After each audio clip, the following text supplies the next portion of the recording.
Hello everyone.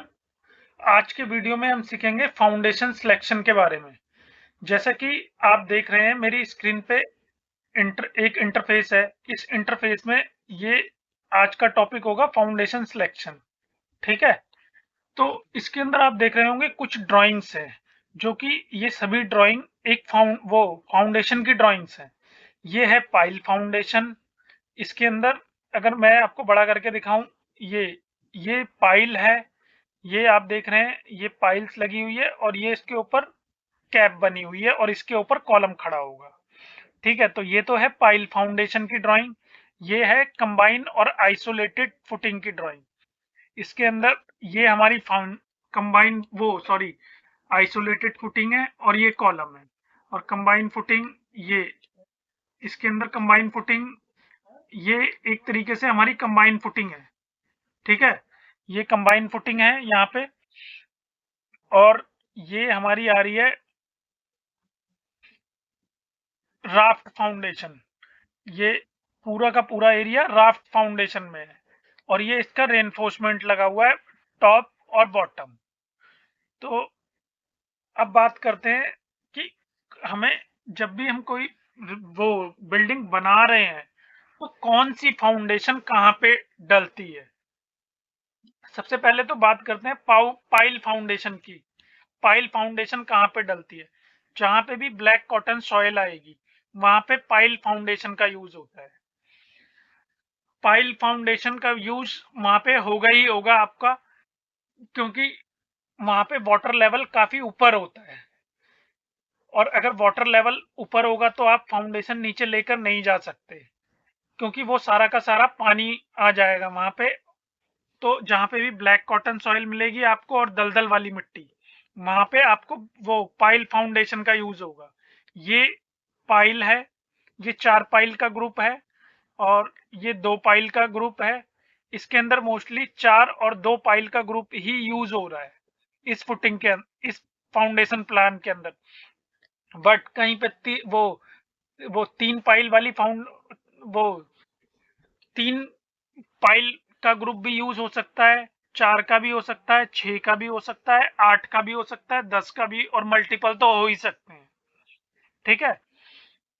अब अब जैसे कि ये पाइल फाउंडेशन है तो ये 4 पाइल लगी हुई है। ये आप देख रहे हो ना, ये 4 पाइल्स है जो भी आपको सर्कल में नजर आ रही हैं। अगर मैंने एक्सप्लोड कर दिया 1 2 3 4, ये 4 पाइल है और ये पाइल कैप है और बीच में ये कॉलम है। ये ये कॉलम है। ये तो बेस प्लेट लगी है, इसे मैं हटा दूं तो ये कॉलम है हमारा। ये 4 पाइल का ग्रुप है और ये पाइल कैप है। अब जब भी हमें पाइल डालनी है तो पाइल की एक अपनी लेंथ होती है, 10 मीटर, 12 मीटर, 16 मीटर, 18 मीटर। वो सॉइल बेरिंग कैपेसिटी होगी जो भी वहां की, उसके ऊपर डिपेंड होगा। सॉइल टेस्ट की रिपोर्ट आएगी, उसके ऊपर वो बताएंगे कि कितना नीचे जाना है हमें। तो और पाइल बनती किस चीज की है? स्टील की। जैसे हमारा कॉलम बनता है ना, ऐसी पाइल बनती है और जिसको ड्रिल करके होल करके उसके अंदर डाला जाता है और उसके ऊपर फिर पाइल कैप कास्ट करी जाती है और कैप के ऊपर कॉलम बनाया जाता है। ठीक है। तो जब भी आपको वो पाइल फाउंडेशन अगर कहीं पे यूज करनी है तो उसके कुछ रीजंस हैं कि क्यों बनाई जा रही है। ऐसा नहीं कहीं भी डल जाएगी। इसकी वो अच्छी खासी कॉस्टिंग भी काफी ज्यादा आती है।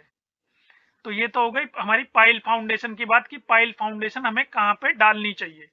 अब बात करते हैं आइसोलेटेड और कंबाइन फुटिंग की।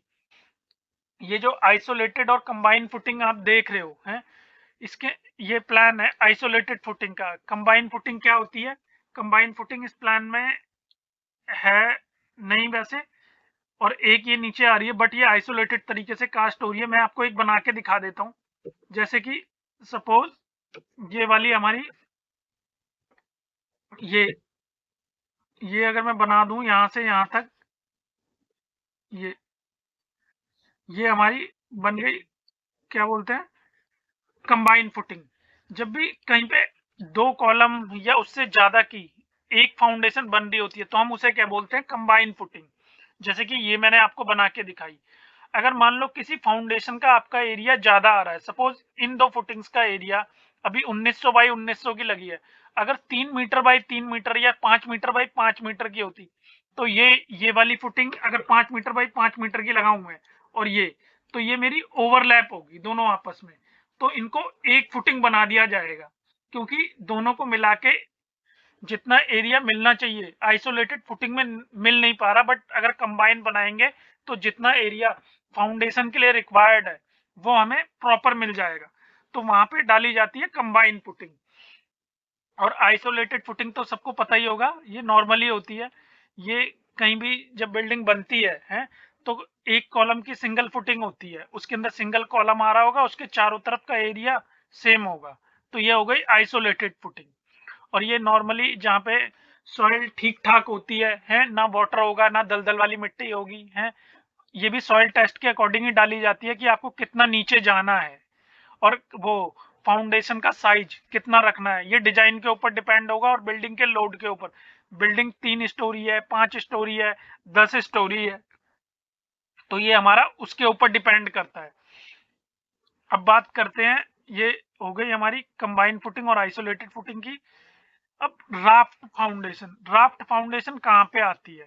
राफ्ट फाउंडेशन मोस्टली जब हम बेसमेंट्स वगैरह बनाते हैं ना, जैसे मान लो ये जहाँ पे बिल्डिंग बन रही है, ये आइसोलेटेड कंबाइंड फुटिंग, वहां पे बेसमेंट भी आ रहा है सपोज, तो जहां पे बेसमेंट आता है वहां पे हमें राफ्ट फुटिंग डालनी पड़ती है, और उसके चारों तरफ रिटेनिंग वॉल भी डालनी पड़ती है, क्योंकि राफ्ट में क्या होता है, वो बेसमेंट में क्या होता है, डैम्पनेस आने के चांसेस बहुत ज्यादा बढ़ जाते हैं, क्योंकि हम जमीन के नीचे अगर 3 मीटर या 4 मीटर जितने मीटर भी जा रहे हैं, तो जमीन से क्या होता है सीलन आती है, पानी ऊपर पानी ऊपर ना आए, डैम्पनेस ना आए, है हमारी बॉल खराब ना हो, क्योंकि वो मिट्टी जो होगी इसके चारों तरफ मिट्टी होगी, तो वो क्या, वो अगर उस मिट्टी से भी पानी ऊपर ना आए, बेसमेंट के अंदर ना आए, अंदर की दीवारें, अंदर का कोई कंपोनेंट खराब ना हो, तो उसको रोकने के लिए आउटसाइड में बेसमेंट के रिटेनिंग वॉल बनाई जाती है, और नीचे राफ्ट डाली जाती है। और राफ्ट के साथ साथ अगर कई जगह रेनफोर्समेंट राफ्ट में ज्यादा आ रहा होता है, कंक्रीट और स्टील की क्वांटिटी ज्यादा आ रही है, तो हम स्टिचिंग स्लैब भी डालते हैं।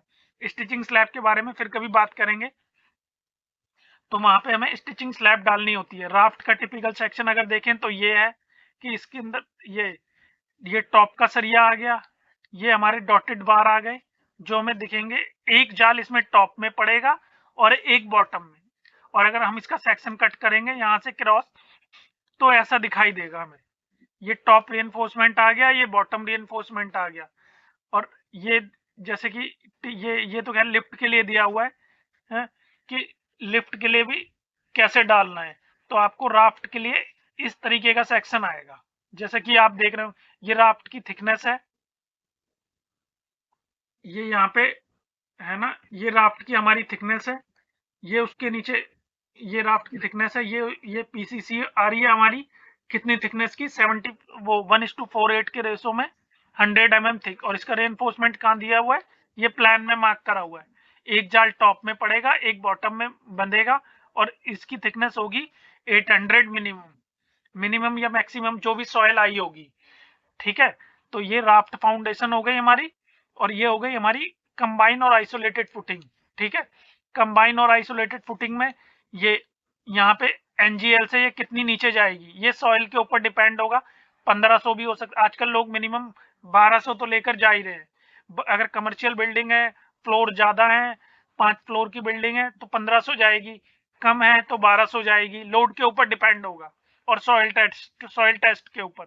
तो आप जब भी क्या बोलते हैं, इस चीज का आपको ध्यान रखना पड़ेगा।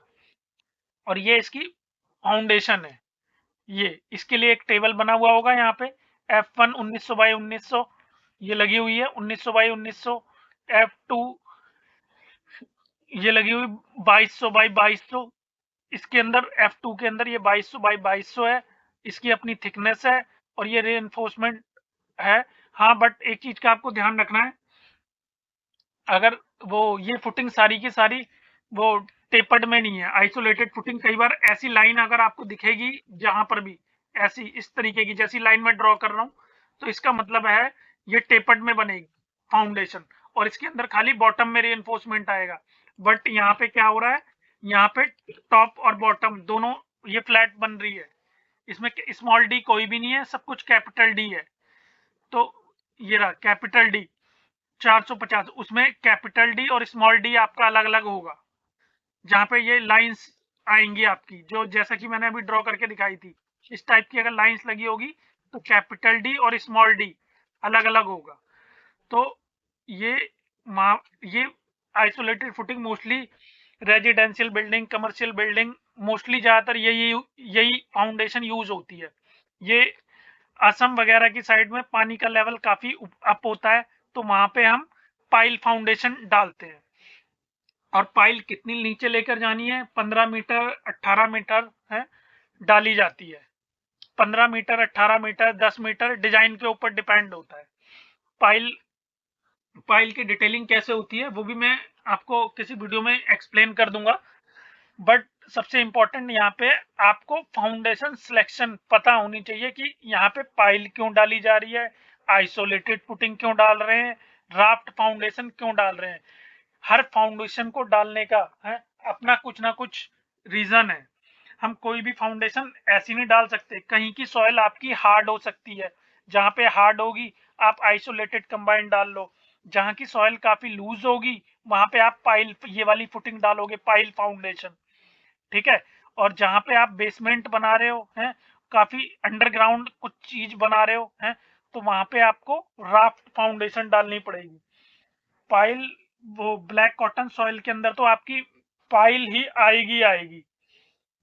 अब बात करते हैं कि वो इसके रेजिडेंशियल वो बिल्डिंग के अंदर आपकी आइसोलेटेड और कंबाइंड फुटिंग डलती है। रेजिडेंशियल बिल्डिंग 5 स्टोरी की होगी।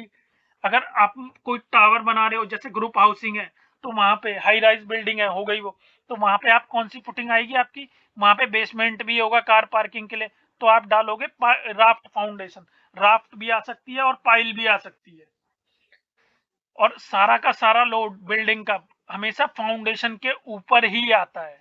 ऐसा नहीं होता हम स्लैब के ऊपर खड़े हैं तो स्लैब के ऊपर लोड पड़ रहा है कॉलम के ऊपर, हर सारा का सारा लोड ट्रांसफर होके फाउंडेशन पे जाता है और फाउंडेशन से सॉइल के ऊपर। तो आप कोई भी स्ट्रक्चर डिजाइन कर रहे हो आपको ये चीजें पता होनी चाहिए। अब इसके अंदर एक फुटिंग और होती है, वो भी मैं बताऊंगा आपको कभी, स्ट्रिप फुटिंग।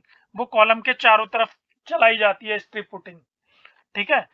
तो अभी के लिए वीडियो ज्यादा लंबी नहीं करते हैं इसमें मैंने आपको एक्सप्लेन कर दिया pile foundation, isolated foundation, combined footing और राफ्ट फाउंडेशन।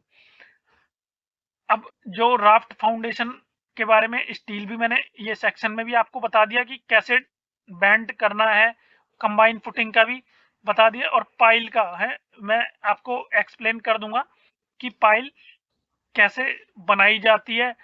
और मिनिमम जो डाया होता है 400 हो सकता है, 600 हो सकता है, 450 की पाइल हो सकती है, वो डिपेंड करेगा डिजाइन पे। बट जो आपकी फुटिंग होगी पाइल की वो ऐसे बनाई जाएगी जैसे कि ये फाउंडेशन प्लान आप देख रहे हो ना, ये इसके अंदर जो फुटिंग दिख रही है। तो आप जब भी हैं पाइल फाउंडेशन कर रहे हो तो पाइल फाउंडेशन को काफी ध्यान से करना, क्योंकि पाइल फाउंडेशन के अंदर थोड़ा सा मतलब काम ज्यादा ही होता है और ध्यान से करने वाली चीज है। एक बार बना लोगे तो बहुत इजी हो जाता है बनाना।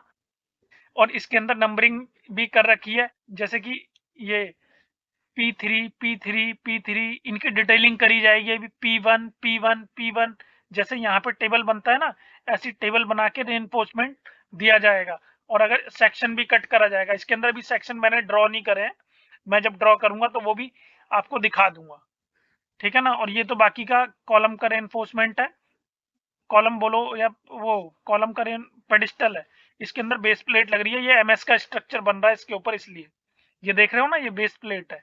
तो बेस प्लेट और कॉलम के अंदर क्या डिफरेंस होता, वो बेस प्लेट और कॉलम के अंदर क्या डिफरेंस होता है, ये कॉलम डिटेल की वीडियो में भी मैंने एक्सप्लेन करा हुआ है, आप वहां भी देख सकते हो। पेडिस्टल और कॉलम डिटेल में फर्क होता है थोड़ा सा। ठीक है।